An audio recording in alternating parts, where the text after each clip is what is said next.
So these are some of the companies that are joining us. As you guys can see, is a pretty large list of people, and I think this is a great event. All right, so I'm gonna go to let CrowdStrike say a little words about who they are, and then we'll go to Proofpoint and then CBI. So Louise? Yeah, thank you. So for those of you that haven't heard of CrowdStrike, our mission is to stop breaches. And we do this, we provide a cloud native endpoint protection platform. And we're known for industry leading EDR, next generation AV, and IT hygiene and other capabilities around protecting the endpoint, and also our robust API support, which enables us to have integrations like the one that we have with Proofpoint. In our latest news, we introduced a CrowdStrike Horizon, which is a cloud security posture management solution where we leverage all the knowledge we have from running and securing one of the largest security clouds in the world. We provide that knowledge into this security posture management solution and help organizations apply those policies that we found successful in their organization. And then finally, we also added, we acquired rather, a company called Preempt Security, and it's a leading provider of zero trust and conditional access technology that's used for protecting, providing threat prevention for identities. So we combine our workload or endpoint protection solution with this identity protection capability, and gives organizations two big steps towards enabling zero trust. And most of all, it aligns with our vision, or our mission rather, of stopping breaches. Okay, thank you so much. How about Abi? Hi folks, this is Abi from Proofpoint. For some of you who don't know about Proofpoint, Proofpoint actually is the leader in people-centric security, right? I think like we've really focused on people and compliance related outcomes for our customers. It's the leading solution which is adopted by Fortune 100, Fortune 1000, and Global 2000 companies, right? We protect people across key threat vectors around like email. I mean, you guys were talking about how phishing was a big problem, right? I mean, think about invoice fraud and malware getting to your endpoint through email. We're the best in class. People actually sleep easy when they have Proofpoint protecting them from those threat actors. We study like 120, 150 threat actors, right, globally, to understand their motivations. On the other side of the business, we actually have a thriving security awareness business where we actually are making users, your employees, more resilient, right, to be able to detect what is a phishing attack and where not to actually put in their credentials. The third pillar in our stand is our GRC suite, right, and which again is a Magic Quadrant leader, everything from archiving, discovery. If you've been using a lot of Teams and Slack, all the compliance initiatives that roll around from that, right? We pretty much have like the industry first solution on that aspect to make sure people are actually complying. So definitely a lot of wide adoption around it. And last but not the least is like our growing information protection portfolio, right? Like we started in email security, but one of the outcomes which we enabled was around email DLP.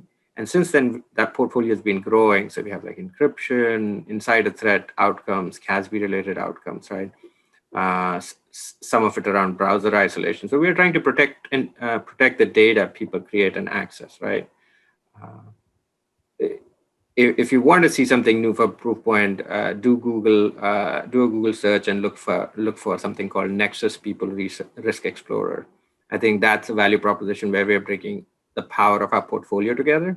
And if you want a demo, I'm sure like one of our account managers would be glad to actually give a demo of that product to you. Very, very compelling value proposition. We bring in information from the most vulnerable to the most privileged to the most attacked people, and provide the level of context which I think is unparalleled in the industry.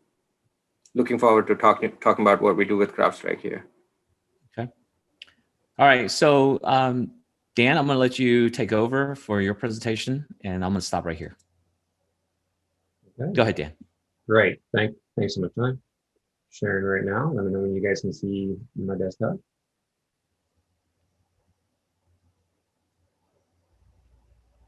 You should be able to see that now. Yes, we do. Go ahead. Excellent. Well, thanks everyone for your time. And as you're already starting to hear, there's some pretty heavy metal in the room. Both CrowdStrike and Proofpoint being kind of premier partners in providing the services and solving for the challenges that they're designed to solve for. Creative Breakthroughs has been around for 31 years, and we typically will partner with Proofpoint and CrowdStrike of the world and combine those with an integrated solution. And our overview and how we kind of go to market basically and connect with our customers looks like this.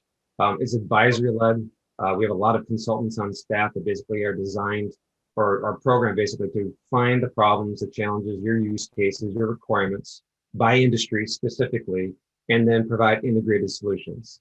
Proofpoint, CrowdStrike being among those premier that we actually are providing. And then we can actually help manage all those solutions at the end. We do have a 24/7 security operations center, and we manage things like, Proofpoint and CrowdStrike solutions and such. So that's a high level view of what we do and how we bring it to market. I wanted to give it a little bit of a different perspective here today and show you a framework that myself and the team have created over the last few years. It's controls driven. Okay, and this is kind of the roadmap of IT security. Anybody who's been in this industry and this trade long enough knows these are the domains that we work in. I wanted to give you a quick view of the two partners and how we, CBI that is, integrate with those particular controls that they are designed to cover. And you're going to get a heavy dose of this technically during the technical part of the presentation here today. I wanted to show you from a high level, a macro level, the controls we're talking about and the problems in real world we're trying to solve for. And as a consultant organization, CBI looks at it this way. This is the lens we look at all of our partners through. This happens to be Proofpoint's lens. A lot of vendors, right or wrong, will get pigeonholed into, oh, you're the X company, you're the Y company. This is designed to show you that there's a lot more to both Proofpoint and CrowdStrike than just those few things you might think that they're designed to cover, and cover well, I might add. So as you drink this in, you start thinking about how does Proofpoint cover boundary defense or address data security and protection and provide for incident response capabilities. There's a lot to be told there. And again, you're going to get into this during the presentation today. I wanted you to see this from a controls perspective because we live in a controls kind of driven industry. Same thing with CrowdStrike. A lot of people might think, oh, you're the endpoint security people. There are so many more components to CrowdStrike. We're going to touch on those today, but here's the controls they're designed to cover. A lot of people don't, you might see a few in here that might surprise you. You might raise your eyebrow and go, well, okay, I'm looking forward to the explanation on how you do secure configuration, IT hygiene, host integrity, that kind of stuff. CrowdStrike's got a lot to share in these other domains and other control areas. So when we look at our partners and integrate with them and provide those solutions through CBI, this is the frame and the framework that we see them through. When you combine both CrowdStrike and Proofpoint together, you can see where there's a large amount of controls coverage. Now, we know that controls coverage isn't all equal. You can cover malware defense, for example, in a lot of different ways. Okay, there's CrowdStrike's way of doing it and some others, but traditionally, these are the strongest controls, families of domains that both Proofpoint and CrowdStrike are designed to cover. And like I said, cover very well. So I'm looking forward to the presentation and I'm hoping that all of you are as well. We can get back to this later on when we do kind of a recap, but keep these lenses in mind and all the controls that they're designed to cover as we go through. So with that, I'm going to hand it back to Proofpoint.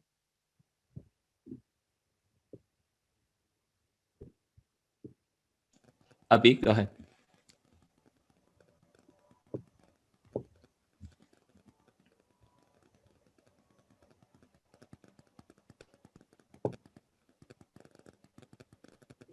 So I think very quickly, I think the first half of the presentation is something Luis is going to walk us through.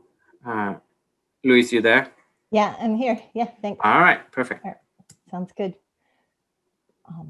Go ahead, next slide. Yeah, so we just wanted to take a poll, and people can respond in the chat just to get started to see, how many of you know about Proofpoint and CrowdStrike's integration.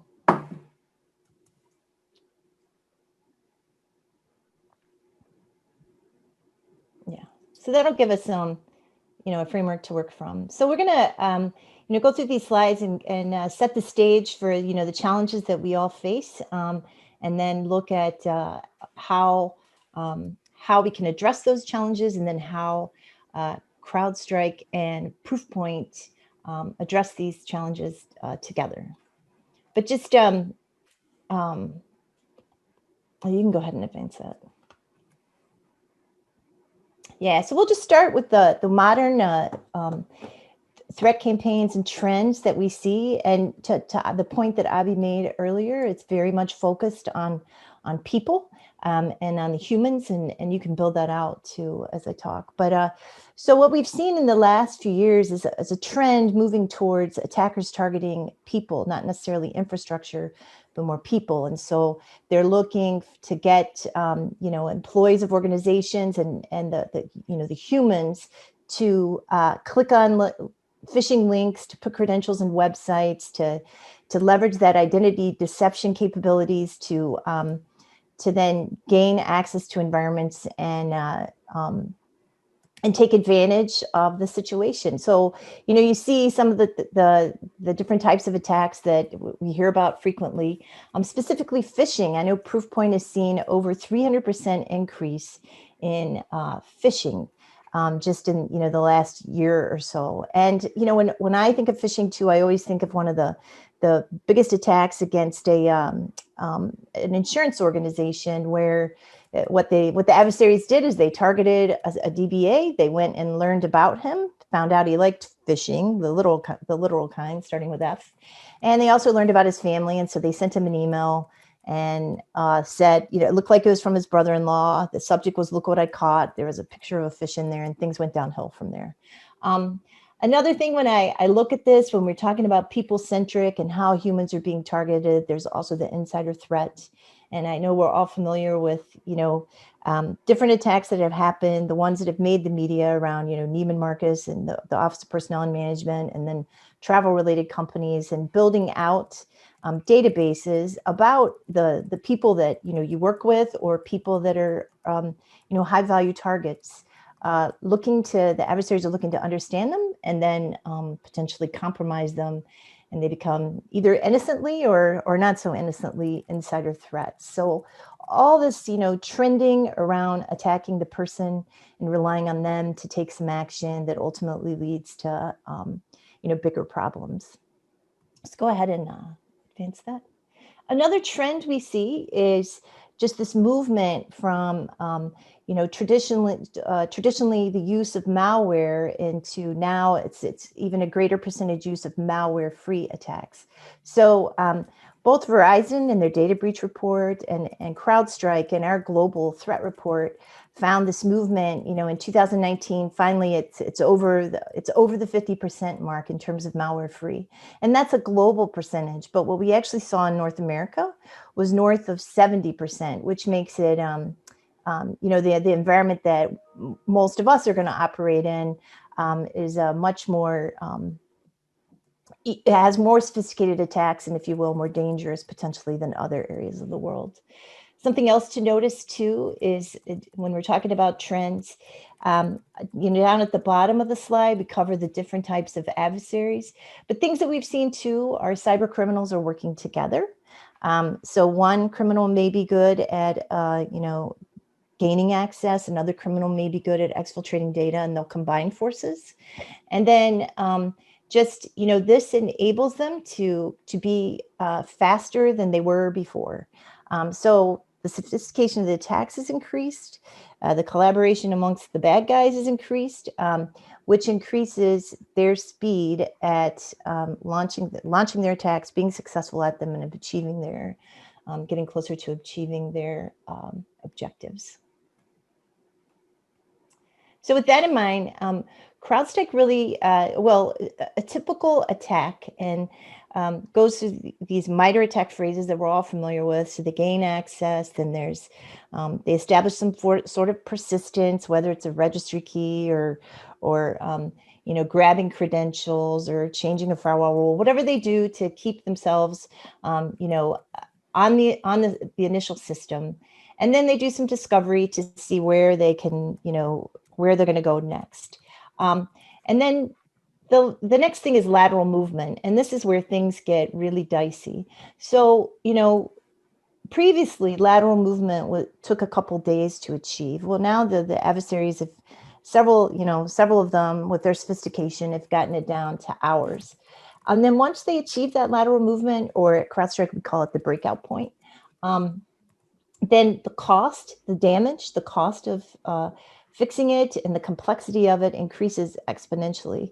And for those of us here in Michigan that are very familiar with manufacturing, you'll see the same kind of slide line, or impact line, if you will, for introducing new products or new engineering designs. If you don't catch problems early on, they cost a lot later on. That's the first thing I thought of when I saw this whole trajectory here. Is it's very similar to what many of our customers face with their own products.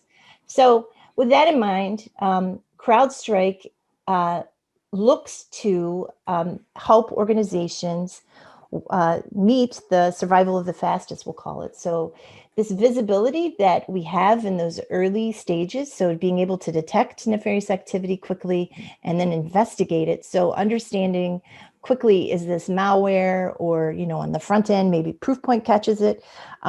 We share intelligence that enables us to quickly identify nefarious activity. And then, so investigate that in 10 minutes, and then having all that visibility and understanding what the adversary's done in those initial steps, then that facilitates remediation quickly. So achieving that within 60 minutes and keeping the adversary from breaking out and doing exponential damage. So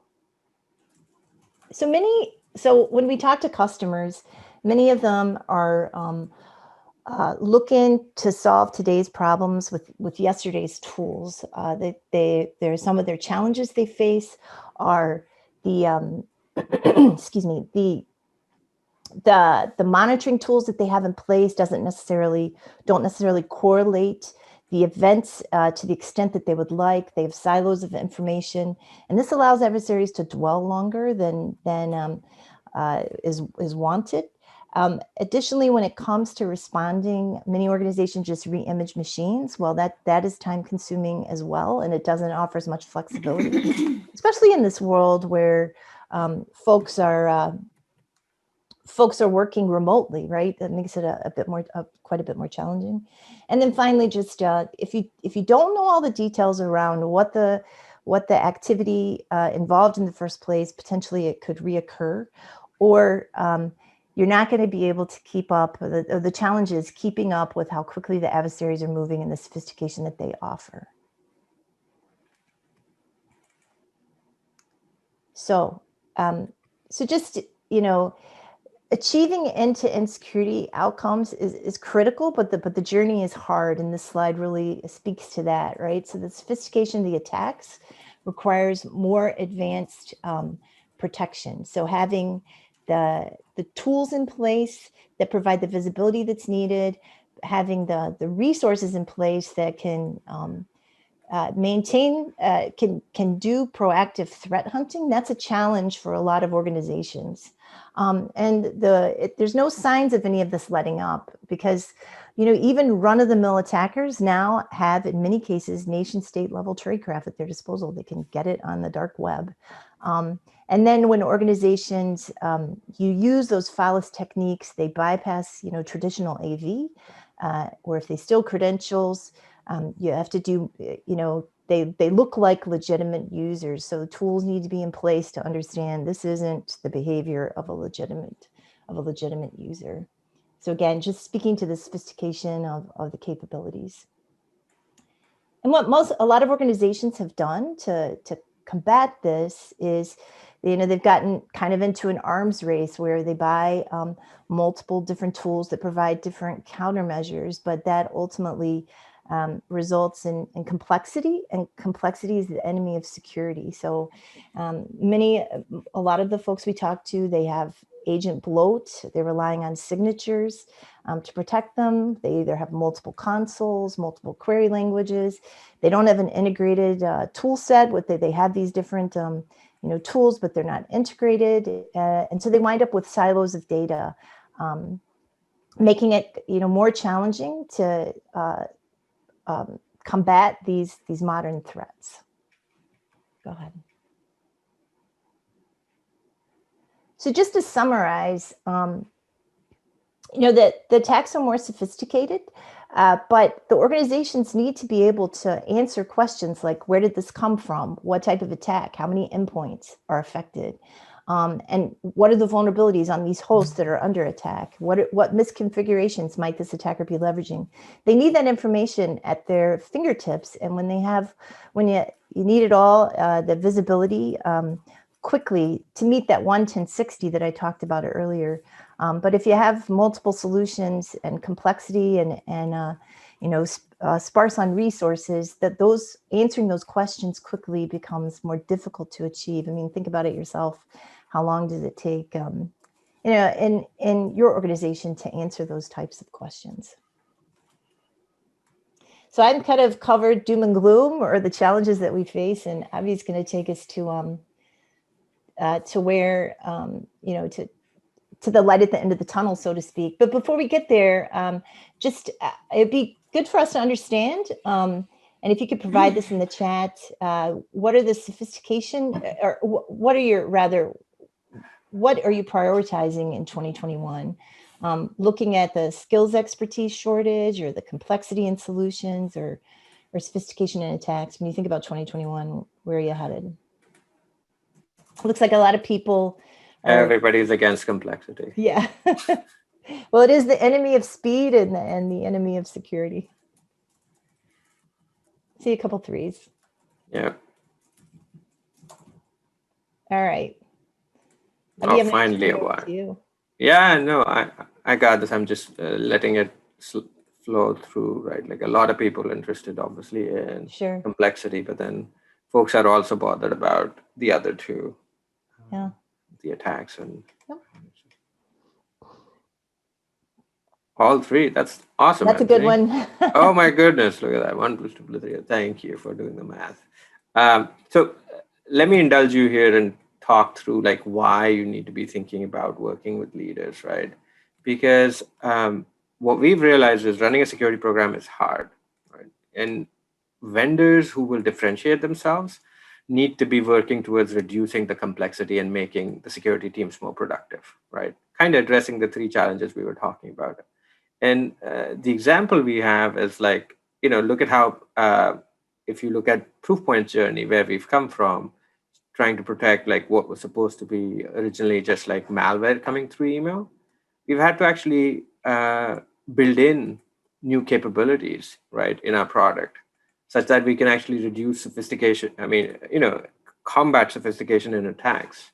I mean, being in Michigan or in the Midwest, like I think like folks probably have interacted with levels of invoice fraud. Like, give me a shout if you actually have. But basically, an imposter or someone actually saying like, hey, redirect this particular amount of money to this particular account, this has become like a common occurrence, right?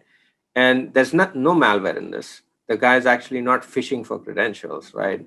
What they're trying to do is they're trying to mislead someone who's actually in a position of influence to direct money for certain goods and services, right?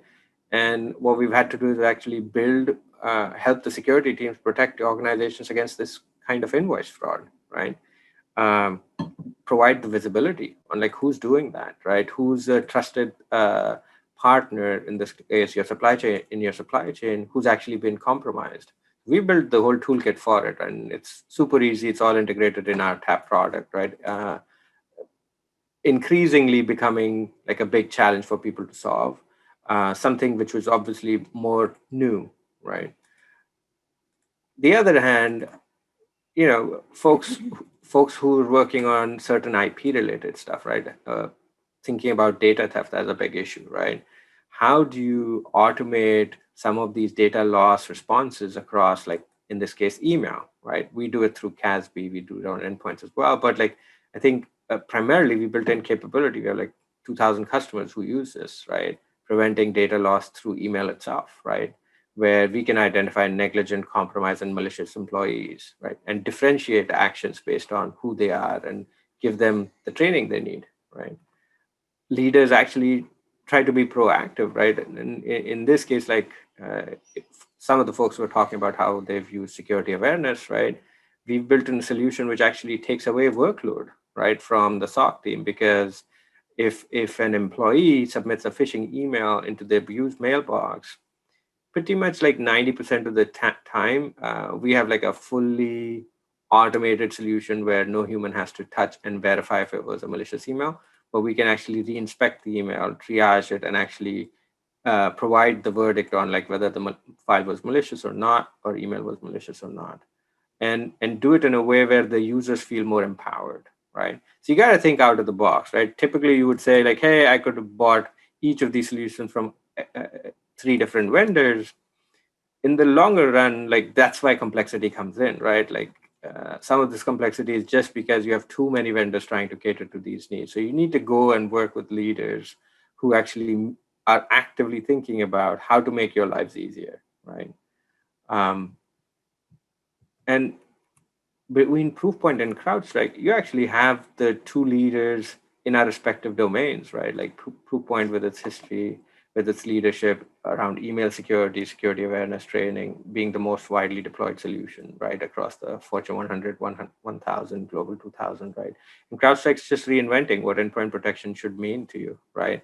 And between them, what we offer is like we offer peace of mind, right? Like we offer peace of mind because we know we have the industry's best protection powered by machine learning, where we score, all emails, attachments, people sending those attachments, people sending emails in a way where we can actually detect, right, threats from known vectors and unknown vectors, right, where they're actually being targeted at specific people or individuals. And the best thing over here, like I said, like we've been investing a whole lot in automating some of those remediation responses required, right? Making sure that the SOC workload actually reduces, making sure we can speed up your incident response around attack vectors coming through your email, right? Similarly, CrowdStrike, with their history of being like the cloud-first endpoint platform, right? Cloud-based endpoint platform, they've built in the turnkey solution required to actually show you value on day one, right? They've been reducing complexity of what people used to be having to deal with, right? When they had to think about endpoint footprints. And the value is clear, right? I mean, it's becoming more clear that leaders, when they work together, they can actually really help organizations. And this is an example of a US state agency. They were using a couple of legacy solutions, I would say, like primitive solutions in terms of like what the modern requirements are. And the SecOps team was just drowning in alerts, right? Like there were too many things that the SecOps team had to actually look out for. What happened? They had a ransomware attack. They brought in Proofpoint and CrowdStrike, and immediately they could see that we made the job of the security team much easier by reducing the amount of alerts that needed to be dug into, right? And with the CrowdStrike tool, they were able to actually better investigate, right? And I think over a period of time, like, we've been able to show that not only can we help you improve your security efficiency and efficacy, but there's a lot more to it. We can reduce your time to respond, right? Because of the investments we've made, the integrations we have, right? We improve your SOC team's productivity, reduce your time to remediate, and like reduce your overall risk. And this is without the integration, right?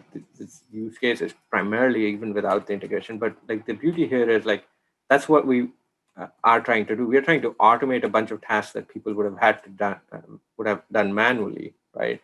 To make sure that any email attachment which is unknown to Proofpoint, while it's running in our sandbox, we make sure we get CrowdStrike's verdict for our joint customers. So if CrowdStrike says like, hey, it's a malicious file, we actually block it, right?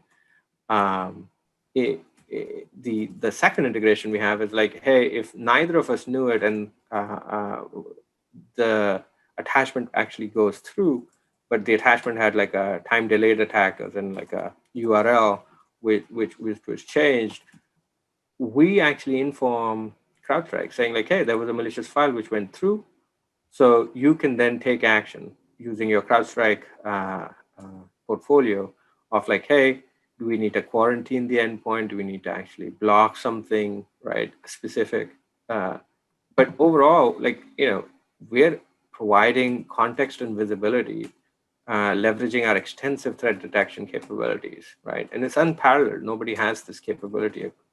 And sorry, I'll pause. Okay, so we do have one question. If you can, I guess this is for all three of you, Dan, Abhi, and Louise.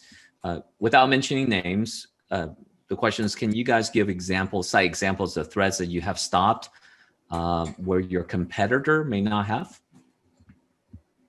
Oh, I read it. Is it around like supply chain risk? Like, is this like around BEC, the loss it represented? I'm not sure what. Maybe Dave, if you want to ask a question directly, Dave, unmute, go for it. Yeah, I'm just, in general, anything you've stopped that your competitors haven't, and then where it represented a large loss for a company. So I think there are several examples, right? But nothing that we came prepared to actually talk about. If you're interested, we're happy to put you in touch with our folks. Like, this is not something you end up advertising, right? Like, well, it should be though, right? I mean, hey, we did it, they didn't, and go to us, right? I mean, I these presentations are always very good, but I prefer to see some real life examples where, your competitors, it goes right through their firewall. I mean, they can't stop this. We did. Show me an example. Yeah. Hey, Dave. So what I'm going to do is I'm going to put the email address for each one of the presenters on the chat. I think, is that okay? Then maybe they can share that with you directly via email. Dan, did you have a comment you want to add? Dan Gregory? I did, actually. It's from a consultant's perspective, I had the advantage of talking to hundreds of customers. and can you hear me okay? Yes. Yep. Okay. So my perspective may be different. So I can give you a real world example, removing names or changing them to protect the incident. It was an email security related incident. We actually were contacted, our incident response team, we have a red team as well, for a customer that we had that was existing. They contacted us and cited a phishing attack. It was pretty traditional. Let me make sure I get the timeline right. The credentials were harvested. They pointed to a non-weaponized website at first. Later on, it was weaponized. That's how they harvested credentials. So it's pretty traditional phishing attack methodology. They then used that to create and craft emails that were armed with some malicious files. And at first, they were pretty harmless. The fact that they got through, and it was an existing solution, Semantic Email Security.cloud was the incumbent that they were currently using, not to say that there was a bad solution, it was just being used improperly. I think there's a big case to be made for either of those. We'll talk about those later on over beers when we can do that again. But it got through. They were already in the process of a Proofpoint POC, and they already had CrowdStrike in the environment. We just accelerated the POC and went into production mode with Proofpoint. Now, the use case that Abby has up on the screen comes into play here very strongly. That's why I'm citing this one is when we turned on the solutions, so to speak, and did more of an integration on the back end through the targeted, the TAP part of Proofpoint with CrowdStrike, it lit up like a Christmas tree and not only found that initial incident where the machines were already previously infected with the malware, it actually ended up affecting their OT side of the fence in this particular instance. So their operational technologies were impacted because they had some legacy machines that suffered greatly from the malware. But we found a much larger footprint was already in-house. The ghost was already in the building, so to speak. It was quickly identified and removed. But in the same process, we had to accelerate migration from one existing email security platform to another. That isn't an uncommon story that I'm referencing. That happens a lot, not always in that order. But we see that one quite a bit with those names and vendors involved. That's just one that comes to mind. Dave, and like if you're interested, we have trials. We can actually sit behind whatever your existing email gateway is and actually show you what they're missing. So if you're interested, definitely let me know and we'll get you on that path. So you can yourself see what your existing solution misses that we catch. See, that would be helpful. That would be helpful. Thank you. Yeah, same with CrowdStrike. We can we have trials as well. And I'm sure like Dave Gregory and the CBI team would be happy to actually help you with that. So it's all the same team here. So very quickly, let's just dig into like what the specific integration is. So by the way, Dave Gregory, thank you for that. I'm not allowed to actually talk about customers that much, so you will not see any logos here. Yeah. That's why I jumped on that one for you. I get it. Thank you. Okay, so the use case here is simple. An email comes in, has an attachment, and the attachment is unknown to Proofpoint, right? If it's already known to us and if it's known malicious, we'll block it, right? But in the case if it's unknown, we usually send it to our sandbox, right? We send it to our sandbox to actually understand like, hey, is this file a good file or a bad file? At the same time, we actually check with CrowdStrike to say like, hey, CrowdStrike, do you know a reputation on this particular file? So we send out the file hash. If CrowdStrike comes back and says like, hey, it's a bad file, we block it, right? Email never gets to the customer. And likewise, even if CrowdStrike doesn't know the file, if our sandbox catches it, which has a very high fidelity rate, right? We'll block it at our gateway. So what I'm showing you here is like, with the threat intel sharing, we can improve efficacy of what actually gets delivered to the inbox, right? And not only do we actually block it, we actually cite it in our TAP dashboard. And this is to what Dan was referring. We have like forensics, like where we will actually give you the forensic report on like, hey, what happened when we analyzed the file in our sandbox, or if we got intelligence from someone like CrowdStrike, right? So we actually make it available. The second integration is one where it's a time-delayed attack, right? And an attachment which was not known to CrowdStrike as malicious, did not return a malicious verdict from our TAP sandbox, got delivered. Now what happens is like over a period of time, TAP actually continues to analyze these files, right? And when it comes back and says like, oh, the URL in that file just became active or is now malicious, right? We have a product at Proofpoint which helps us take that email out of the user's inbox, right? So basically, we can retrieve a malicious email which got delivered out of your user inbox, and also actually across all the forwarded messages, right, from that inbox. At the same time, we actually pass this intelligence back to CrowdStrike, right? We tell them that, hey, you didn't know about this file. We just found out that it's actually malicious. So now what happens is CrowdStrike is able to take action on the endpoints, right? Such that if the file was actually going to do something more malicious, CrowdStrike can actually better protect you on the endpoints, right? And so again, we are trying to reduce risk by actively sharing threat intel. And you will see validation in CrowdStrike if then alert is triggered in their Falcon platform as information or intel source from Proofpoint, right? This integration, super easy, right? It's cloud native. You just go into TAP, and there's no extra cost as long as you have like the TAP AD subscription, right? And a Falcon X subscription from CrowdStrike. And it scales effortlessly. And like all of the cloud solutions that you know of, it works on day one. And don't just trust me for what I'm saying. Like I think there are 250 plus customers in the last 5 months who've signed up for this, right? They come from all different industries. They come from, they have like, they come from a range of different backgrounds and different sizes. And I'm sure like if it came to it, you would find someone in your own region who's actually actively using it. And like CBI already has an example for it, right? Like you can actually do a reference check on this. But why is it important? It's important because we believe you need best of breed. I mean, Microsoft, if you ask me, like, offers a lot of interesting value proposition in its combined suite, but they don't have the security efficiency, efficacy, and visibility that we provide because we are subject matter experts in this. They don't have the automated remediation capabilities that we've been building, right, for email security use cases and endpoint security use cases.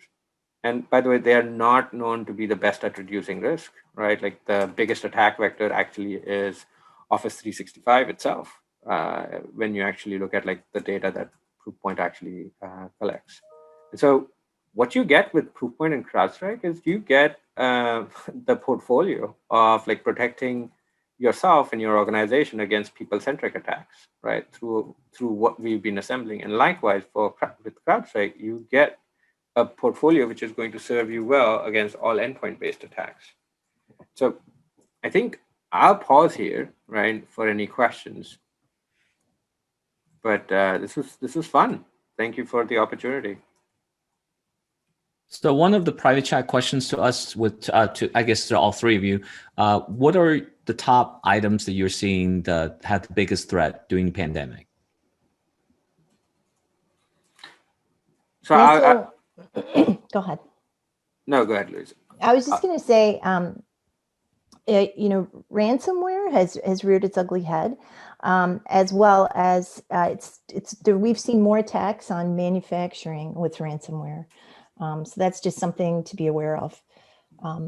It's gone from a small percentage to out of all the attacks that we see across industries, manufacturing is I think around 15%, and we actually put out a specific paper on the manufacturing segment and the threats that they face.